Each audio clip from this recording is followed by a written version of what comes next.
Hello, I come to you as a lady of leisure today.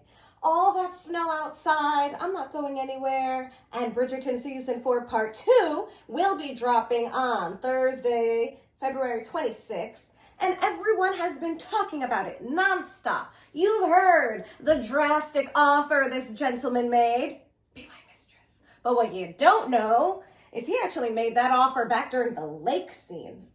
The lake scene. Oh my goodness. One, absolutely a favorite moment of mine in the book. I'm very happy. Okay, I'm not as happy as I could be, but I understand narrative-wise the way they did what they did. But there's absolutely a tryst that happens at the lake scene, and they removed it. They removed it because they have decided to make Benedict a lot more innocent than he was in the book. Benedict in the books makes bad choices, toxic masculinity choices. He blackmails our Sophie in the book to get her to work at the Bridgerton household. So that's a good change. It's good that we don't watch Benedict blackmail Sophie into working over at the Bridgertons. However,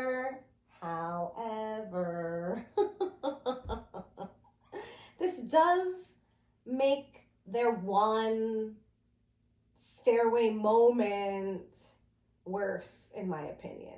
Also, can we talk about this? I don't know, is this too graphic? That was totally too graphic. All I did was taste my fingers. And that's what we watched Benedict do.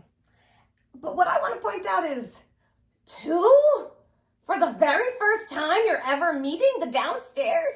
I'm putting in a personal complaint. I just feel like maybe that works for some people. I can tell you it does not work for me. Maybe it's great narrative-wise, but I just feel like Bridgerton's losing its edge. Anytime we watch a scene where something is happening, it's always a finger. Like, can we get more creative?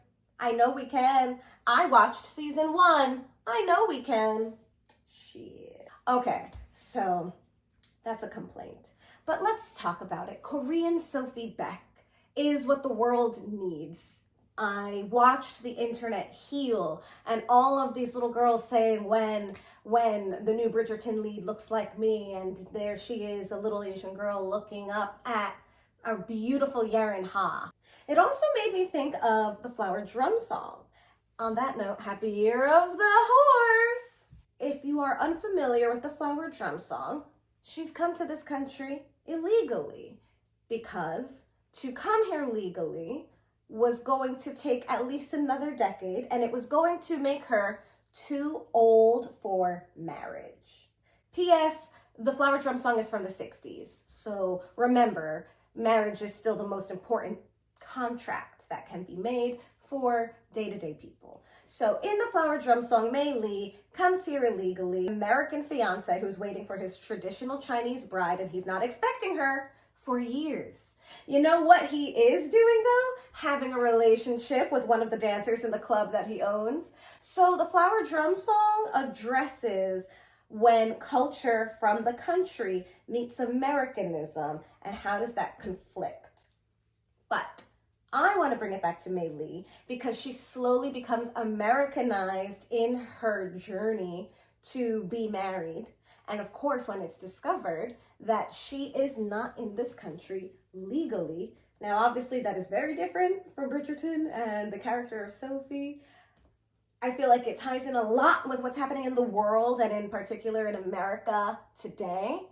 You know, her being an illegal citizen was part of her romantic story, and it did not make her a violent criminal, even when a law was bypassed. I've gone off the deep end. What I wanted to say was that in her Americanization, Mei Li comes down the stairs in a silver dress with her hair up in a bun and a little bow tied behind it. And when I saw the silver dress that the costume designer put Sophie BAEK into, all I could think was Mei Li from the Flower Drum Song.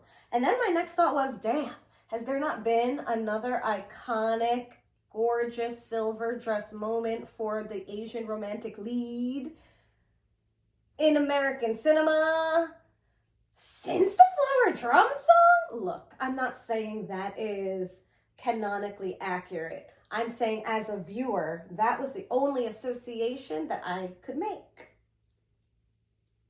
A film from over 60 years ago. How fun. So the other important thing that I had put into my pitch that I am happy we're seeing be told through different characters is the autonomy of womanhood. Sophie is only offered the role of mistress because that's the only way that society would accept any type of relationship between a man of nobility and someone who is not. A man of nobility and a woman of no rank. Laborers, workers, servants in the aristocracy were always viewed with disdain. Oh, you exist. You're welcome that you get to serve me. That's the mindset of aristocracy, and I'm sure we can see that mindset in lots of other people as well. However, it takes all of those people in the serving class, in the working class, to keep the world running. So they're actually the most important people in the world. And yet they're mistreated. They are mistreated by characters who have learned behaviors and traits that treat other people badly. And that's how we determine who's a good character and a bad character, based on their actions and behaviors. Our beloved Sophie BAEK. She's doing an incredible job, especially with what they gave her. One thing that was so important to me, and I love whenever Yaren Ha has an opportunity to show them off, but her comedy is on point. Oh, right. I wanted to talk to you about Lady Baird. She shows up ever so briefly in the second episode at the start, and then she's casually mentioned again. Lady Baird is the lady in waiting who is in a predicament, as in she is an unwed woman who finds herself with child and asks for leave. And what she receives is abandonment. The queen tells her she may go and she may not return.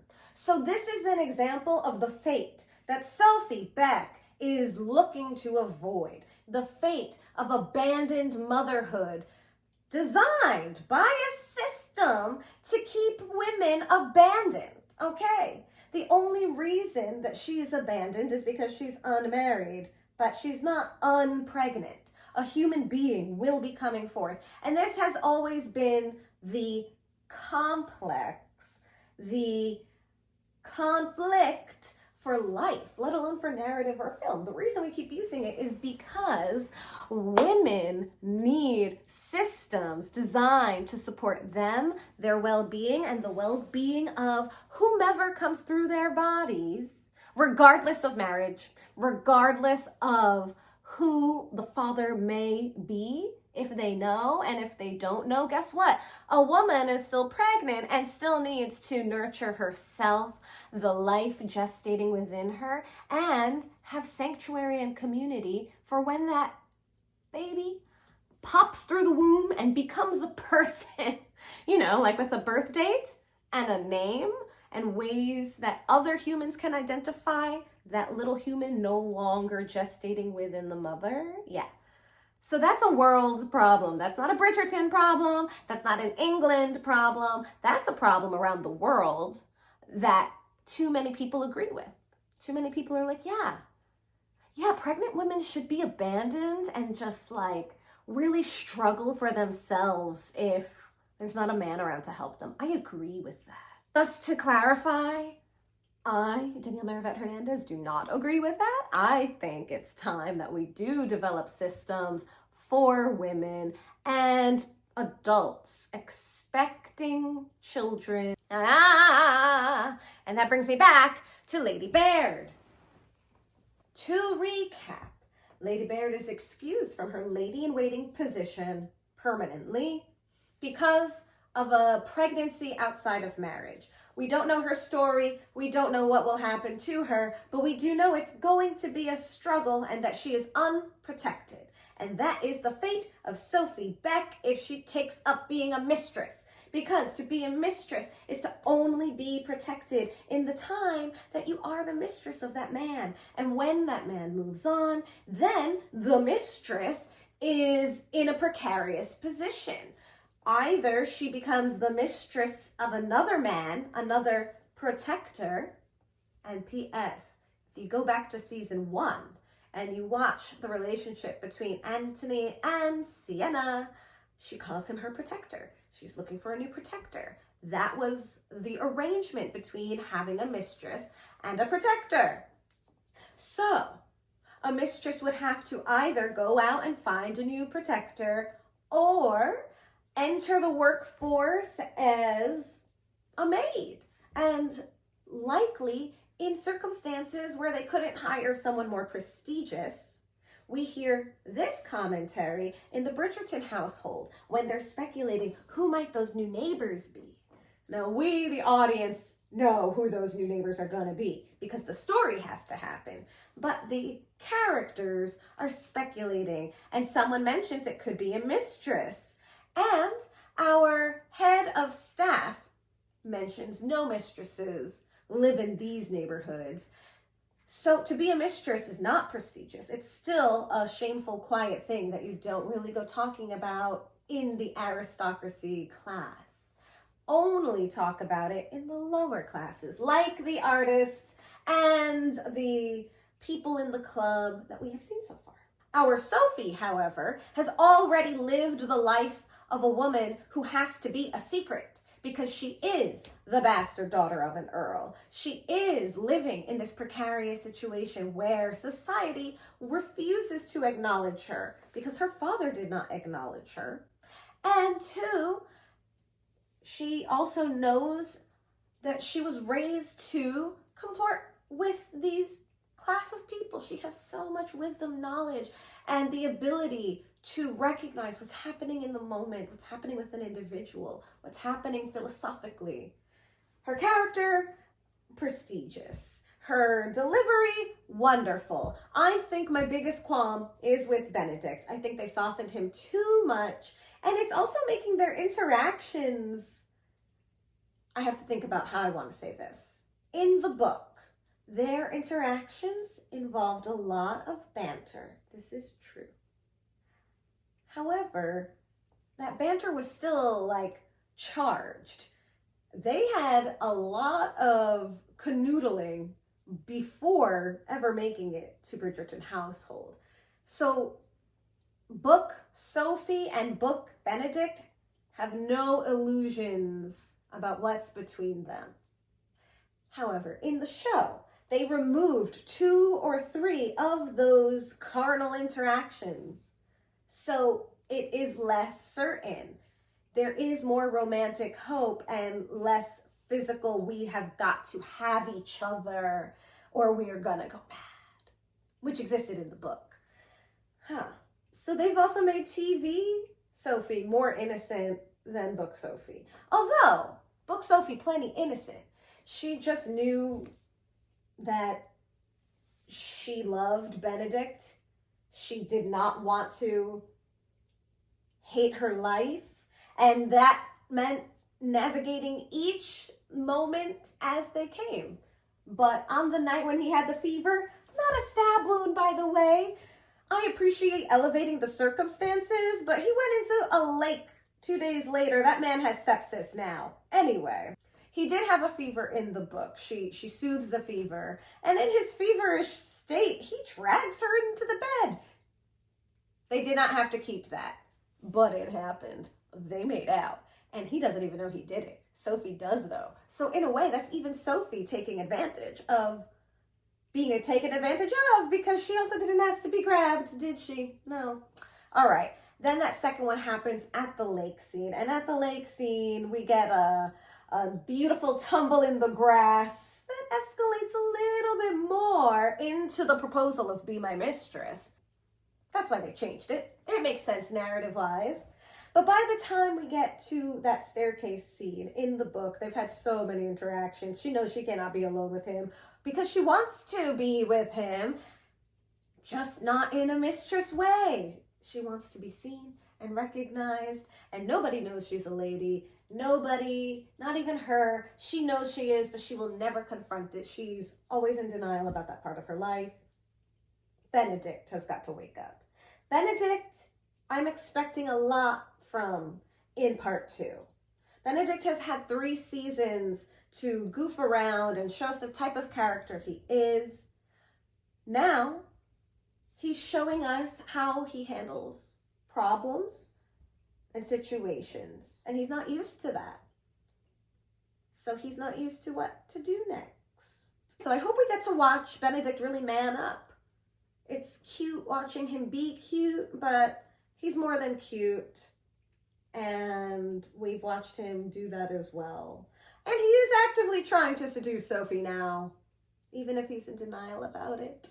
So I hope we get juicy Benedict back. Good luck to Lady Baird.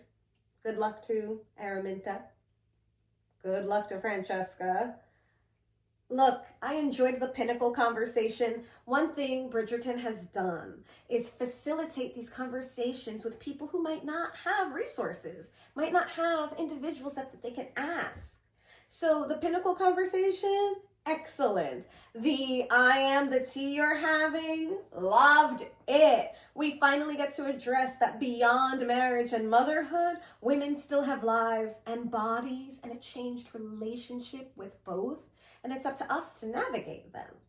And Bridgerton allows us to navigate. But it is still a show. It is still a series that someone else wrote and then someone else rewrote. So let's allow it to show us where we're going. And that is the tea.